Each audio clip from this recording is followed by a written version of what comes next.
5월 11일 월요일. 그물 속의 황새. 이솝우화에 이런 이야기가 있습니다. 해마다 밭농사를 망치게 하는 학과 기러기 때문에 큰 손해를 보던 농부가 마침내 그물을 쳤습니다. 다음날 아침 학과 기러기 10마리가 그물에 걸려 있었고 황새도 1마리 끼어 있었습니다. 학과 기러기들은 자기들이 지은 죄가 있어 아무 말도 하지 못했습니다.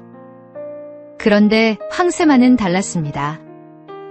저는 당신의 곡식을 단 한 번도 먹은 적이 없습니다. 저를 놓아주세요 하며 억울함을 호소했습니다.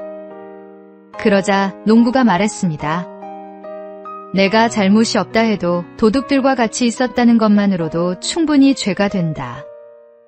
황새는 억울했을 것입니다. 실제로 아무것도 훔치지 않았으니까요. 그러나 농부의 눈에는 함께 있었다는 사실 자체가 이미 증거였습니다. 우리의 삶도 그렇습니다. 마음으로 이미 범죄하였다면 그것은 이미 범죄한 것이라고 주님은 말씀하셨습니다. 그리스도인의 삶은 결과만이 아니라 그 자리와 방향까지 묻습니다. 어디에 있느냐가 어떤 사람인지를 말해줍니다. 주님은 청결한 마음, 거룩한 자리를 원하십니다. 내가 지금 서 있는 자리를 한번 살펴보시기 바랍니다. 오늘의 말씀.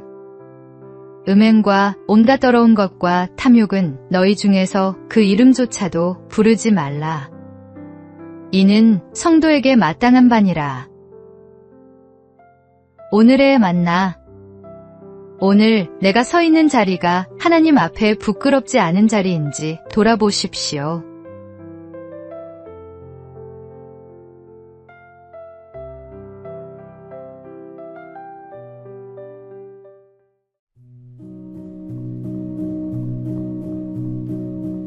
(5월 12일) 화요일. 하나님이 맡기신 것. 유한양행을 세워 기업 보국의 길을 걸었던 유일한 박사가 그 자리에 오르기까지는 많은 고난이 있었습니다. 그가 모든 어려움을 이겨낼 수 있었던 것은 어린 시절 신앙의 삶으로 가르침을 준 사람들 덕분이었습니다.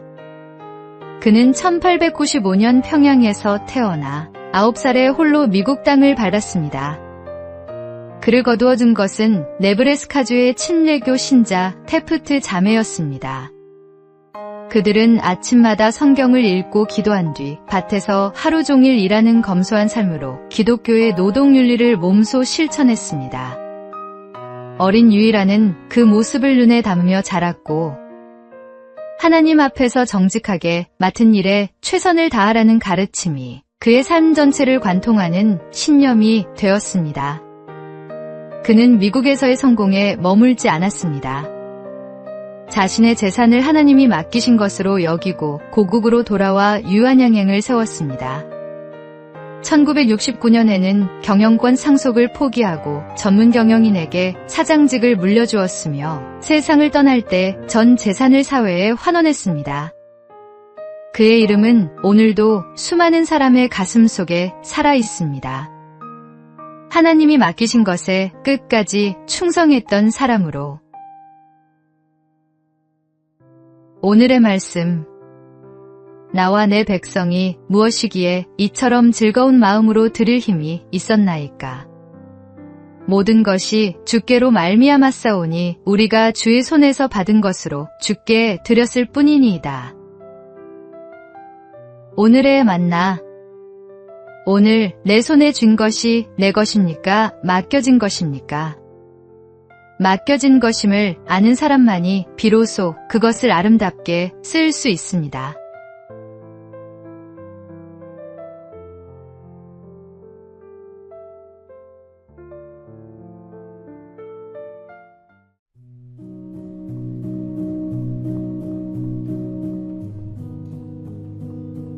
(5월 13일) 수요일. 한 마리의 소. 한 마을에 오랜 세월 마을 사람들이 함께 써온 넓은 목초지가 있었습니다. 10명의 농부가 각각 10마리씩 소를 방목했고 100마리의 소들은 충분히 자랐습니다. 그런데 어느 날 농부 하나가 생각했습니다. 소를 한 마리만 더 풀어놓으면 내 이익이 늘어난다. 피해는 마을 전체에 골고루 퍼지니 내 몫은 아주 작다. 이웃 농부도 같은 계산을 했습니다. 남들이 소를 늘리는데 나만 참을 이유가 없지. 그렇게 한 마리씩 마을 전체에서 같은 생각이 퍼져나갔습니다. 얼마 지나지 않아 목초지는 황폐해졌고 무성했던 풀밭은 흙먼지만 날리는 황무지가 되었습니다. 아무도 아기를 품지 않았습니다. 그저 나 하나쯤이야 하고 생각했을 뿐입니다. 그러나 그 나 하나들이 모여 공동체를 무너뜨렸습니다. 교회도 마찬가지입니다. 나 한 사람 예배에 빠지는 것쯤이야. 나 한 사람 헌신 안 하는 것쯤이야 하는 생각들이 모이면 활력 있는 공동체가 조용히 식어갑니다. 하나님은 각 사람을 부르셨고 당신을 대신할 사람은 없습니다. 오늘의 말씀. 우리가 한 몸에 많은 지체를 가졌으나 모든 지체가 같은 기능을 가진 것이 아니니. 오늘의 만나. 공동체를 살리는 것은 특별한 누군가가 아닙니다. 오늘 내가 먼저 좋은 씨앗 하나를 심는 것에서 시작됩니다.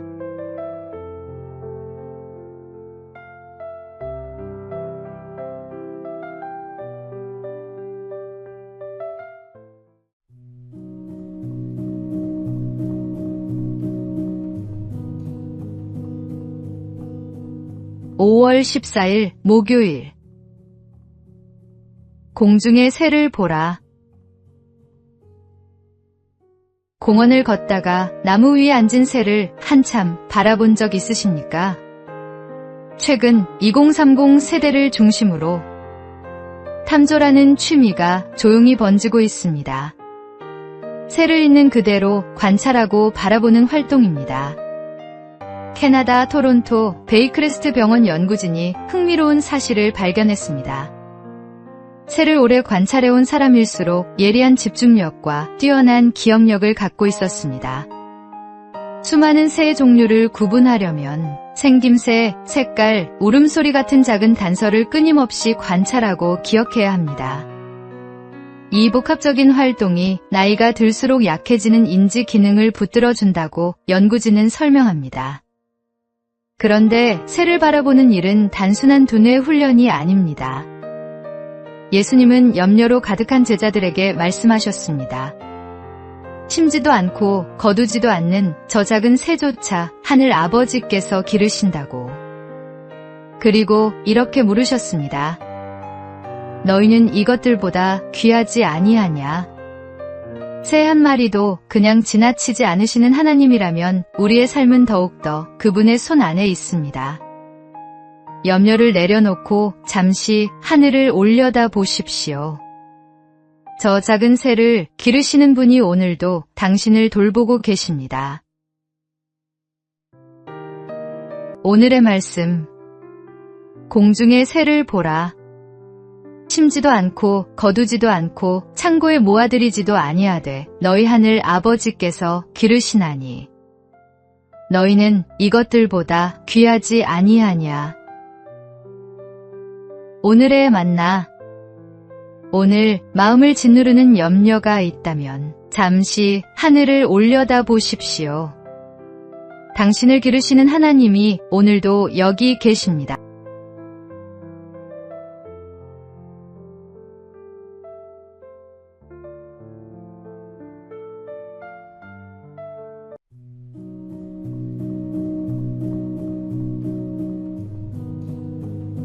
(5월 15일) 금요일. 이위가 기억되는 이유. 1992년 벨기에 스파프랑코샹 서킷에서 F1 그랑프리 예선이 열렸습니다. 세 차례 F1 세계 챔피언에 오른 아일톤 세나가 우승을 향해 질주하던 그 순간 프랑스 드라이버 에릭 코마스의 차가 방호벽을 들이받았습니다. 차는 트랙 한복판에 멈춰 섰고 코마스는 의식을 잃은 채 쓰러져 있었습니다. 엔진은 최고 회전수로 울부짖고 있었고 차 밑으로는 연료가 새어나오고 있었습니다. 불꽃 하나면 모든 것이 끝날 상황이었습니다. 뒤따라오던 세나의 눈에 그 장면이 들어왔습니다. 그는 망설임 없이 차를 세웠습니다. 헬멧도 벗지 않은 채 달려가 코마스의 차 시동을 끄고 구조대가 도착할 때까지 그의 머리를 두 손으로 받쳐 들었습니다. 챔피언의 두 손은 그날 핸들이 아니라 한 사람의 생명을 붙들고 있었습니다. 메달을 목에 걸지 못해도 진정한 승리자가 있습니다. 말씀의 눈으로 세상을 볼 때 하나님 앞에 진정한 메달리스트가 될 수 있습니다. 세나는 그날 트랙 위에서 더 큰 레이스를 뛰었습니다. 순위가 아니라 사람을 택한 것입니다. 하나님의 눈에 진정한 승리는 1등 기록이 아니라 멈출 줄 아는 용기입니다. 오늘의 말씀. 누구든지 제 목숨을 구원하고자 하면 잃을 것이요. 누구든지 나를 위하여 제 목숨을 잃으면 찾으리라.